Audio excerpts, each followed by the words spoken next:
Hey guys, welcome back to my channel. It's me Swastika, and in this video I will be discussing with you all the 6 things that you can do to have better answer writing ability, or the 6 hacks that you can use in your question papers in order to be in a position to present and answer the questions well. Please note that this is mostly for subjective papers, like students who are giving subjective competitive papers. These are going to be some of the hacks that are going to be very useful for them.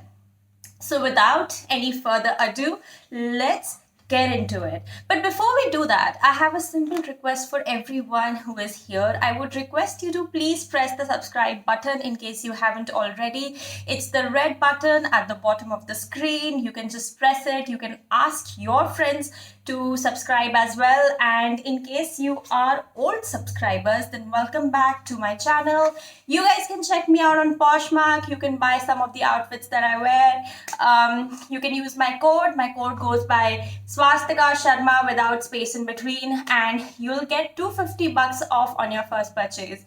So let's get to it, guys. Let's see what makes an answer better than others. What are some of the few hacks that you can use, and how you can basically if you're scoring a 5 on 10 in a subjective paper, then how you can increase that number from 5 to a 9.5.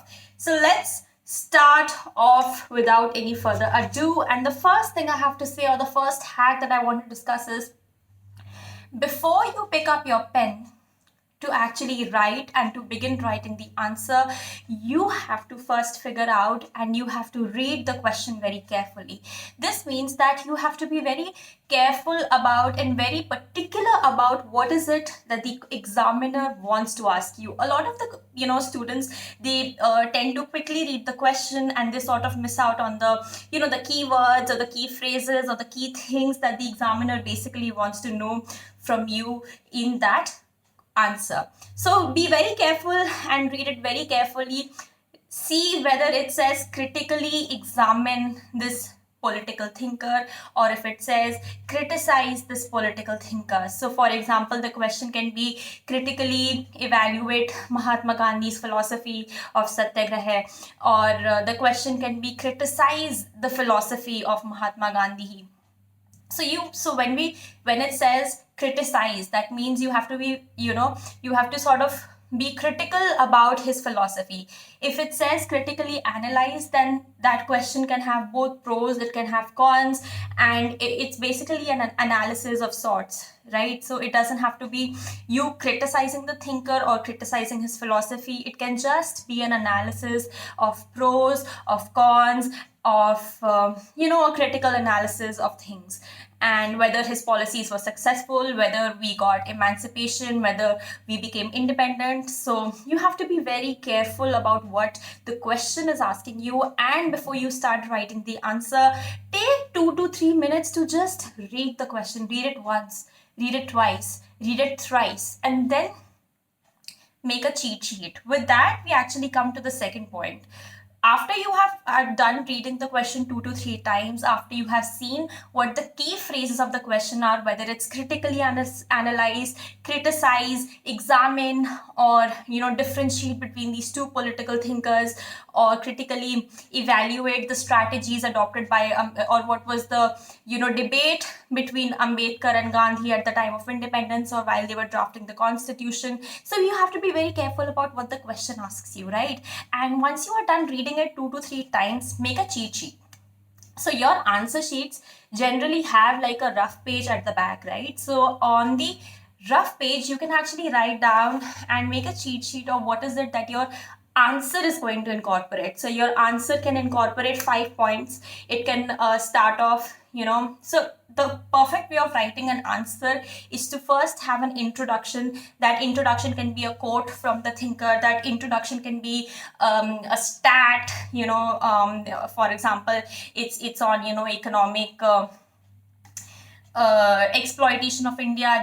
at the time of independence and before that, the way British economically exploited us. So for that answer, you can particularly quote Dadabhai Nairoji. You can quote some of the few stats that he might have used in his book Poverty and the Un-British Rule. You can start off with the introduction. That introduction can be a bang. That introduction can be interesting. That can be a quote. It can be a stat. It can be a numerical entity. It can also be, a very short prose or a poem or something that grabs the attention of the viewer. So you can, have space for that in the cheat sheet. After that, you can have 5 points that are logically arranged. So if it is, let's say, criticize the philosophy of this thinker, then all the 5 points have to be very critical of who that person was, of what his philosophy incorporated, of or let's say a critical, or if it's like critically evaluate, then you can write 2 points for pros, 2 points for cons, and the last point can be, something that neutralizes the situation, or which gives you an analysis. So basically the 5 points have to substantiate. So this has to be the body of your answer. It has to be substantial. It has to have a lot of points. If you're talking about political thinkers, these points can range from influences or the people that basically influence the philosophy of a political thinker. Then you can talk about his life, and then you can move on and talk about, his philosophy, and then you can give a critical evaluation. So, you can in the cheat sheet write down very, very one line answers about what is it that you're going to elaborate upon in that particular point.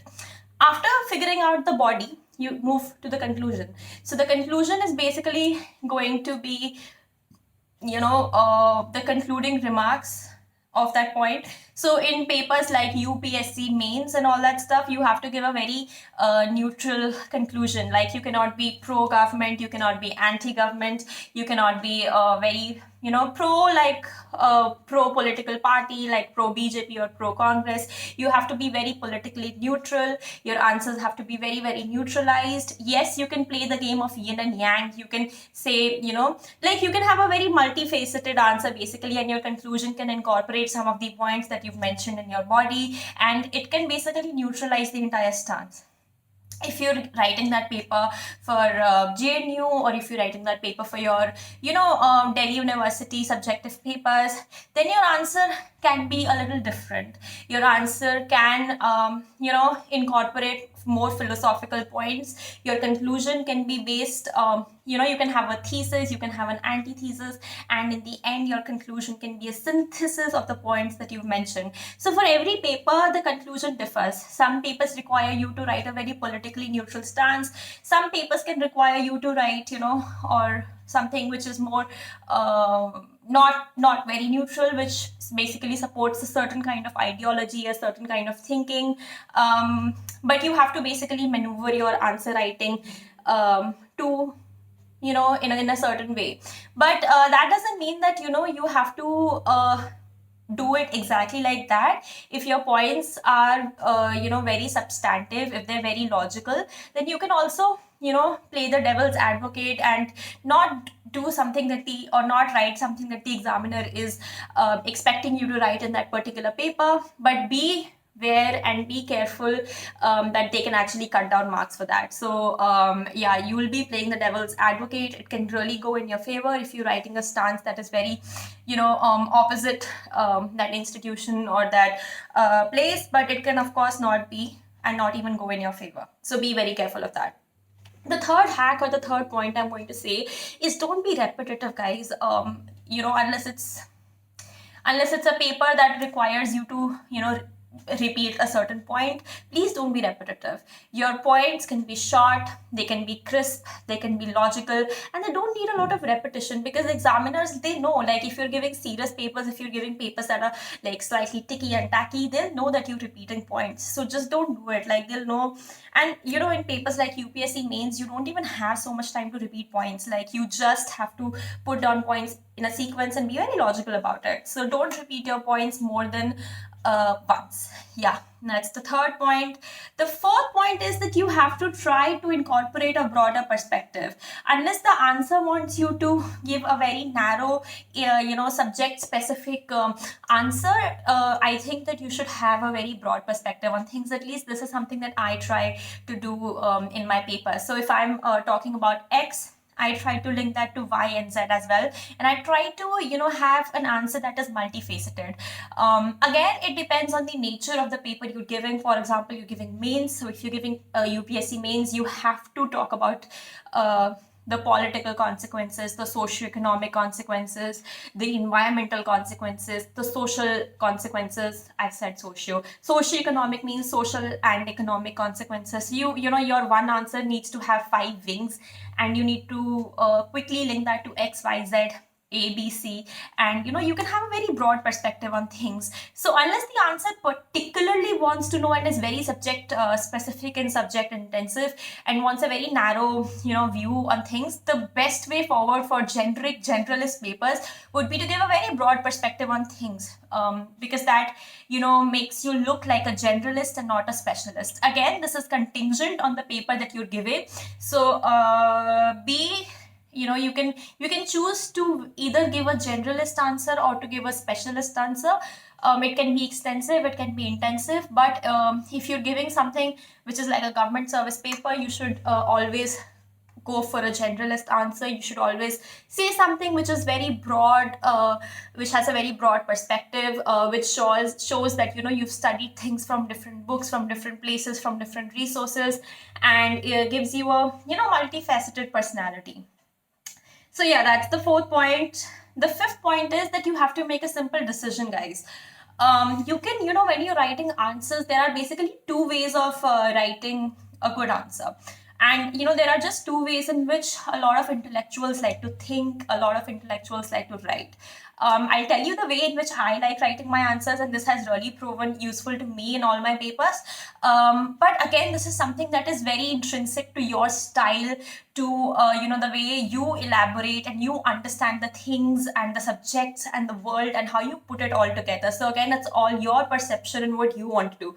So so the first way of writing an answer, guys, is to write very short sentences. You can just, for example, I want to introduce myself, so I'll say, hi, I'm Swastika, full stop. I'm 24 years old and I have hobbies like reading or dancing, full stop.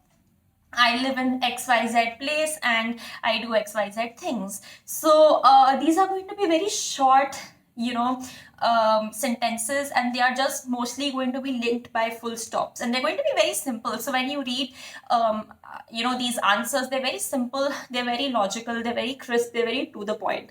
On the other hand, there is the second breed of intellectuals, a second breed of how people approach answers and answer writing, and in this, basically, they use a lot of fancy vocabulary, and they use a lot of fancy jargon and a lot of fancy academic words that make the answer sound more endearing. And they, it just adds like, so your sentences are going to be longer, your sentences are going to be more complex, but sometimes the points that you're trying to put forward in these longer and more complex sentences goes beyond the comprehension of the reader. So you have to pick and choose between a style. You can either write small and simple sentences which are easy to read, which a layman can comprehend, and which basically break down a very difficult, complex concept into something that's very simple. So you can be explaining Alienation by Karl Marx, and you can explain it in very simple words. You can say that man feels alienated from nature, man feels alienated from himself, man feels like an object, he feels alienated from his fellow workers, he feels alienated from his own creative soul and his own activity. And that can explain Alienation by Karl Marx in a very simple way. On the other hand, if you want to write sentences that are more complex, that make this answer more fancy, more endearing, and so you can write the same answer in a different way, which says, Karl Marx made the man Marxism basically talks about this very coveted theory of alienation, which is applicable not just to one, but to everyone who has lived under a capitalistic enterprise. And it makes the man feel alienated not just from himself, but from other people, from the creative activity of his soul.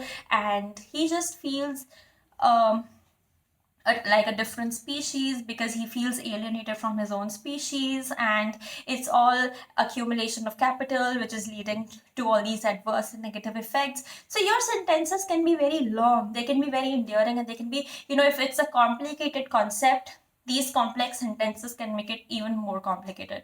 So guys, you have to pick what your style is, and once you pick it, you have to stick to it. On a personal note, I like the first style better, and that is something that I use in all my papers. Like, I don't want to make difficult things and complex concepts sound more complex. I want to make it easy for you so that a layman can actually understand what I'm saying. So again guys, the style that you pick, if you work on it, both of these styles are very good.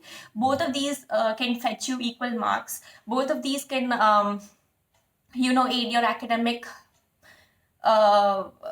profession equally. So it depends on what you want to pick and how you want to portray it. But at the same point in time, you have to be very good at either of the styles. So you cannot be writing simple sentences in the first part of the answer and then switching to a different style of writing, because that disturbs the flow of writing answers and writing stuff, and that automatically it just makes the answer sound very disjointed. So pick one style, stick to it, and get very good at writing in one way, so the person who's reading it sees that there is a flow, you're not thinking in a disjoint manner, and you're sticking to the style, and you can get equal marks in both the cases. So you have to pick what you want, what comes more naturally to you. So the first style actually comes more naturally to me, so I'll try sticking to it. But at the same point in time, I know a lot of people who use complex sentences, they use very heavy academic words, and their vocabulary is so proficient and very enduring, their answers are. But again, they basically score the same marks that I do, if not less. So both the styles are equally good. You can pick, choose, and navigate between what you want. It can be short, crisp, logical. It can be long, complex, enduring. But pick a style, stick to it, and don't sound disjoint. The second, your answer stops sounding logical, that's the second the examiner wants to start cutting points. So yeah, so that's the fifth point. The sixth point, and this one is actually something that's very basic, and something that I think a lot of us know but a lot of us don't work upon, and this is something which is very much applicable to subjective papers, is that your handwriting has to be good. I know a lot of students who have such good answers, they're such proficient speakers, but the second they write all that stuff down, their handwriting is so bad that the examiner just can't understand what you are saying.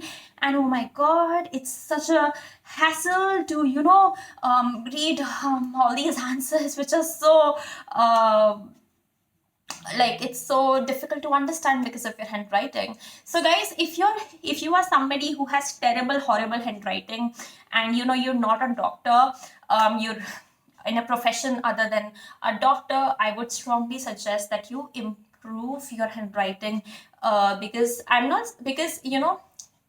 it doesn't have to be very beautiful. It doesn't have to be calligraphically font sized, very beautiful handwriting. It can be something which is easy, but something which is readable to the examiner. So students who are writing class 12 boards, they should work on this the most. Like, if their handwriting is bad, the examiner is just going to cut marks for no reason, even if your points are good. In a lot of papers, this doesn't apply. But in some of them, if you're Indian and if you're giving Indian competitive papers which are subjective, this rule might apply. So please try to improve your handwriting. I'm not saying it has to be beautiful, font sized, Arial, but I'm just saying that it has to be legible. Like the other person has to be in a position to read what you're saying. And if you can leave margins on the paper on both sides, at least that's what I did in my Delhi University days. If you can leave that margin, that's going to be very nice.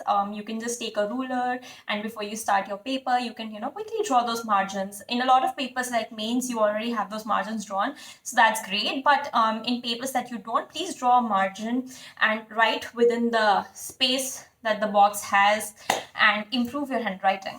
So guys, these were some of the 5, 6 points that I think that a lot of students don't know, that you should know before you give competitive papers. And I hope this was helpful.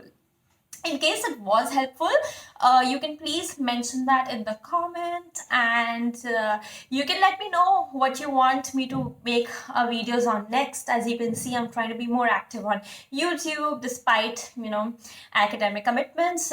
So you can just quickly jot down in the comment section what you want to know. And I have a special announcement for you all. I'll be taking one-on-one classes. I'm sorry, they're going to be charged. You can DM me on Instagram, and if you can't pay that sum, then we can try to actually decrease that amount for you. But of course, I will be taking classes, and since they're going to be one-on-one, and I'll be personally mentoring that student to clear papers like UGC Net Political Science, to clear papers like Masters in Political Science in Jawaharlal Nehru University, is going to be charged. Those charges are going to be nominal, they're not going to be very high. But since it's a one-on-one and a personal training and a personal counseling, and I'm going to be putting time and energy into it, some monetary remuneration would be charged. So you can slide into my DMs on Instagram, or you can comment down below. I mostly respond to students, and if you're interested in my classes, you can say A and join in and be a part of the part of students who want to actually do something. And please comment your views down below. You can subscribe, you can like this video as well, you can share with your friends if you think it's useful. And of course, you guys should check me out on Poshmark. All the outfits that you see me wear on YouTube, they're selling out there. So you can consider that as something, a small gesture of kindness towards your favorite YouTubers, and just purchase some of my stuff on Poshmark and use my code swastikasharma without space, and you'll get $250 off on your first purchase. So thank you guys for listening, for being patient, for subscribing. And any questions, any doubts, one-on-one classes, Poshmark outfits, whatever you want, DM me on Instagram. My handle is itsswastikasharma. I've mentioned it in the description down below. So thank you. I hope this video was useful.